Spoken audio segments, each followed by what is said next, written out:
Povodom Dana zaštite prirode i biološke raznolikosti, Primorsko-goranska županija i javna ustanova Priroda predstavili su film sa sažetim prikazom prirodnih osobnosti županije.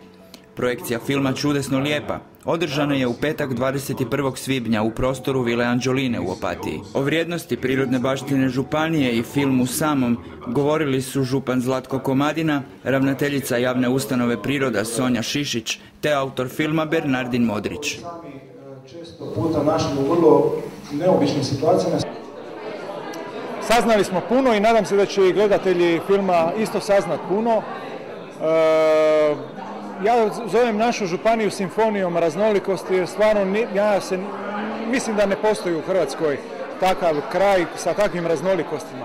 Smo film o prirodnoj baštini Primorsko-goranske županije za koju smatramo zaista da je puna različitih biljnih i životinjskih vrsta, izuzetno bogata bioraznolikošću, jer sama činjenica da na jednom tako malom području imate otoke, priobalje i Gorski kotar, zeleno srce Hrvatske, jasno navodi na činjenicu da u takvoj županiji živi nebrojeno mnogo vrsta životinjskih, biljnih ili gljivrih i da je nebrojeno mnogo raznih vrsta staništa i krajobraza.